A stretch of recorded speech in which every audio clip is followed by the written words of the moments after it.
नव्हत्या सासूना तुमच्यातल्या कशा आहेत? बरे आहेत का?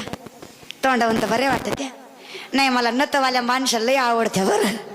काय गोड दिसत त्या नतवाल्या, अशी नथ हलू हलू हलू हलू लय. आता आमच्यासारख्यांना सवय नत, आम्हाला जेवढं लहान असेल तेवढं बरं वाटतंय. नाही तर एवढं सांभाळणं सोपं आहे का? लक्ष्मीसारखे दिसते बाई, कपाला एवढं मोठं कुंकू, नाकात नथ, गोड दिसत्यात. नाही तर आजकालच्यांचं काय खरं आहे, आमच्यासारख्याचं काही खरं नाही दादा. आमच्या पोरींनी किती मेकअप करू द्या, आम्ही किती मेकअप करू द्या, तुमची सर आम्हाला येणार नाही. कारण आमचा बाह्य अंगाचा मेकअप आहे.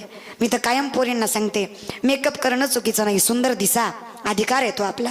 मॉडर्न राहिलं पाहिजे, फॉरवर्ड राहिलं पाहिजे, स्टँडर्ड राहिलं पाहिजे. स्टँडर्ड मेंटेन केल्याशिवाय जनता आपल्याला सुद्धा ओळखत नाहीत. आता स्टँडर्ड राहा, मॉडर्न राहा, विचार सुद्धा मॉडर्न बनवा. पण एक गोष्ट सांगते, पटतंय का बघा.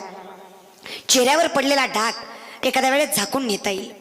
चेहऱ्यावर पडलेला डाग एखाद्या वेळेस झाकून नेता येईल, पण बाईच्या चारित्र्यावर पडलेला डाग जिंदगीत कोणी झाकू शकत नाही. म्हणून चारित्र्य जपा.